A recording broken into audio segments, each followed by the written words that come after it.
এই মুহূর্তে জরুরি দরকার। তার আগে হান্নান মাসুদের একটি পোস্ট দিয়ে আলোচনায় আসতে চাই। হান্নান মাসুদ তার ভেরিফাইড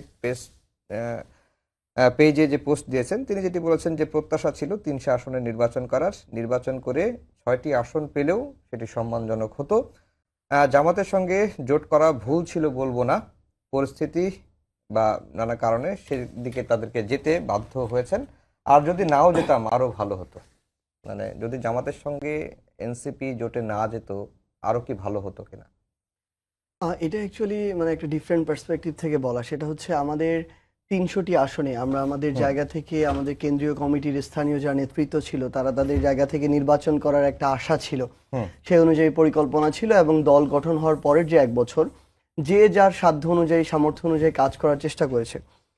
পরবর্তীতে আমরা কিন্তু প্রথম ধাপে ১২৫টি আসনে আমরা আমাদের মনোনয়ন প্রত্যাশী যারা ছিল তাদেরকে আমরা ফিক্সড করেছিলাম যে এই ১২৫টি আসনে এই মানুষগুলো ইলেকশন করবে। তারা তাদের জায়গা থেকে কাজও করেছে, কিন্তু সবশেষ সময় এসে আমাদের কাছে মনে হয়েছে যে দীর্ঘমেয়াদী একটা বৃহৎ স্বার্থকে সামনে রেখে আমরা আমাদের জায়গা থেকে নির্বাচনী জোটে অংশগ্রহণ করেছি। ১১ দলীয় যে নির্বাচনী জোট, সেখানে আমাদের ৩০ জন নির্বাচন করেছে। তো এই ৩০টি আসনে নির্বাচন করে আমাদের ভোটের পার্সেন্টেজ প্রায় 3%-এর মতো। তাহলে আমাদের বাকি ২৭০টি যে আসনগুলোতে আমরা করতে পারিনি, খুব স্বাভাবিকভাবে ওখানে আমাদের যারা প্রার্থী ছিল তাদের মধ্যে কিছুটা হতাশা আছে এবং সেই যে ভোটগুলো আমরা ওই মাঠের পরিস্থিতি অবজার্ভ করা এই ৩০টি আসনে যেভাবে পেয়েছি ওইখানে কিন্তু সেরকম ভাবে পাইনি। এবং সামগ্রিকভাবে সাংগঠনিক অবস্থা এই ৩০টি আসন যতটুকু এগিয়ে গিয়েছে ওই ২৭০টি আসনে পেছানো। হয়তো এই বিষয়গুলোকে চিন্তা করে হান্নান মাসুদ এই কথাটি বলেছিল, কিন্তু আমরা আমাদের জায়গা থেকে এটি মনে করি যে আমরা সবাই একসাথে মিলে এই সিদ্ধান্তটি নিয়েছিলাম যে আমরা নির্বাচনী জোটেই যাচ্ছি। কারণ দিন শেষে আসলে কি মাঠের বাস্তবতা হলো মানুষ তাদের জায়গা থেকে তাদের এটা যেমন ঠিক যে তারা দেখে যে কোন দলটাকে তাদের ভোটটা দেওয়া উচিত, তারা তাদের আকাঙ্ক্ষাটাকে ধারণ করে সে অনুযায়ী কাজ করে। আবার এইটাও ঠিক মানুষ তাদের ভোট কিন্তু নষ্ট করতে চায় না। মানুষ তাদের জায়গা থেকে যে দুইটি দলের চান্স সবচেয়ে বেশি থাকবে তার মধ্যে একটা জায়গায় তারা ভোটটা দিতে চাইবে এবং ওই দুইটার মধ্যে যেটা ভালো তাদেরকে নির্বাচিত করে আনার চেষ্টা করবে। এবং দিন শেষে যে কোনো একটা এরকম বড় নির্বাচনে দুইটা পক্ষের মধ্যে ভালো একটা ফাইট হয়, নির্বাচন হয়। তো সেই জায়গা থেকে আমাদের মনে হয়েছে একদিকে যেমন বিএনপি এবং তাদের সমমনা দলের জোট, আরেকদিকে আমরা ১১ দলীয় জোট ঐক্যবদ্ধ হয়েছি এবং সামগ্রিকভাবে একটা দলের বয়স ১ বছর এখনো হয়নি, সেই দল থেকে ৬ জন এবার সংসদে যাচ্ছে।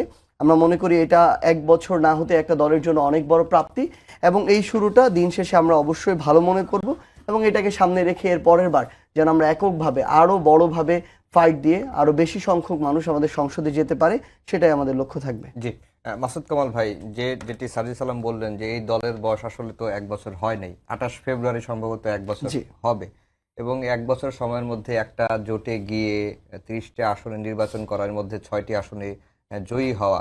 যদিও সাজিদ সালাম বললেন যে ৩০০ আসনে নির্বাচন করতে পারলে ওই ২৭০টি আসনের সাংগঠনিক ভিত্তিটা আরেকটু বা টোটাল ভোট আরো বাড়তো, 3% এর জায়গায় হয়তো 10% হতে পারতো, আরো বৃদ্ধি পেত। আপনার কাছে কি মনে হয়? না, এটা তো ওনাদের একটা রাজনৈতিক সিদ্ধান্ত, তাই না? রাজনৈতিকভাবে সিদ্ধান্ত নিয়ে তারা এটা ঝুঁকি ছিল, সম্ভাবনা ছিল, তারা ঝুঁকিটাও ফিল করেছে, সম্ভাবনাটাও তারা দেখেছে। বাট আমি এই ব্যক্তিগতভাবে মানে আমি পার্সোনালি মনে করি এবং আগেও আমি বহুবার বলেছি যে আমার প্রত্যাশা ছিল তারা সারা দেশে এই নির্বাচনকে তারা ইগনোর করবে। আমার ইচ্ছা ছিল যে তারা আগামী ৫ বছর পরে নির্বাচন নিয়ে চিন্তা করবে এবং ওটার জন্য তারা যদি সারা দেশে ৩০০ আসনে তারা প্রার্থী দিতে পারতো তাহলে অন্তত ৩০০ আসনের লোক কিন্তু শাপলাগুলিকে চিনত। এখন ২৭০ আসনের লোক কিন্তু শাপলাগুলি চিনি না। তো এটা চেনা তাদের প্রাথমিকভাবে ওটা ছিল তাদের প্রয়োজনীয় কাজ। ওনাকে ছোট একটা গাছ বললেন, আপনি এই গাছটার মধ্যে এখনই ফল হতে পারে অথবা গাছটা একটু বড় হওয়ার পর ফল হতে পারে। আমি বড় হওয়ার পর ফল হওয়াটাকে পছন্দ করব, ওইটা আমার কাছে মনে হবে অর্গানিক। আর আপনি এমনি এটাকে এখনই ফল ফলাইতে পারেন, কিন্তু ওই ফল কিন্তু খাইতেও খুব একটা স্বাদ হয় না, ওই ফল দিয়ে ওই গাছের আপনার গুরুত্ব মাপতে পারবেন না। ৬ জন তারা পেয়েছেন। এটা এখন হয়তো এনসিপি ৬ জনের দল হলো, কিন্তু তখন এনসিপি কিন্তু সারা দেশের দল হতো। এত দ্রুত প্রত্যাশার দরকারও ছিল না। এনসিপির জন্য প্রথম দিকে কিছু ভুল হয়ে গেছে। আমি যদি এনসিপিকে বিশ্লেষণ করি, আমি এনসিপিকে নিয়ে খুবই আশাবাদী ছিলাম একটা কারণে, যে আমরা আওয়ামী লীগ বিএনপি দেখতে দেখতে না টায়ার্ড হয়ে গেছিলাম, হুম যে আর কত আওয়ামী লীগ বিএনপি জামাত, আওয়ামী লীগ বিএনপি দেখতেছি তো ভাই অনেক বছর ধরে। জামাতকে অতটা দেখা হয় নাই, বাট আওয়ামী লীগ বিএনপি অনেকবার দেখা হয়ে গেছে আমাদের।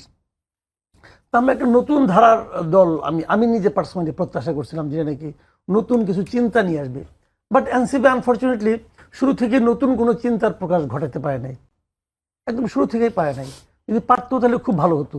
এবং পাড়ার ইয়াংদের মধ্যে একটা সুবিধা কি, তারা কিন্তু যে কোনো নতুন কিছু ধরতে পারে, নতুন কিছু এটা গ্রহণ করতে পারে, এটা ইয়াংরা পারে, বয়স্করা পারে না। যেমন ধরেন আমি বয়স হয়ে গেছে, আমাকে আপনি দেন, আমি একদিন ধরে যা করছি তার বাইরে আমি যাইতেই পারবো না, আমার কাছে মনে হবে না জানি কি ক্ষতি হয়ে যাবে, কিন্তু এটা ইয়াংরা পারবে। তাদের মধ্যে এই ধরনের একটা থাকে, আলাদা একটা শক্তি থাকে। সেই শক্তির কারণে আমি প্রত্যাশা করেছিলাম তারা শুরু থেকে একটা টোটালি ডিফারেন্ট টাইপের একটা দল করবে, কিন্তু ওদের আসলে বড় ক্ষতিটা করে দিয়েছিল ডক্টর ইউনূস কিন্তু নিজে। মাসুদ কামাল ভাই, এই আলাপটা তো আছে যখন পুরনো রাজনৈতিক দলগুলো যখন পুরনো ধাঁচেরই রাজনীতি করছে, আর একটা নতুন একটা দল সেটি এসে একবারেই নতুন বন্দোবস্তর ইয়াটা কিভাবে সূচনা করবে? পারবে না তো, পারবে না তো। পারবে না তো, এটা আমি জানি পারবে না। শুরু তো করতে হবে, হুম শুরু না করলে পারবেন কিভাবে?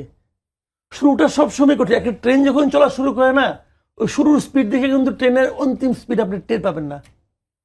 শুরুটা আসতেই হবে, কিন্তু শুরুটা দেখে যেন লোকে বুঝে যে এটা একটা ডিফারেন্ট কিছু। হুম তো শুরুটা কে করবে?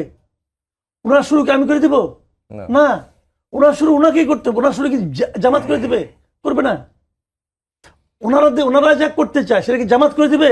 নেভার।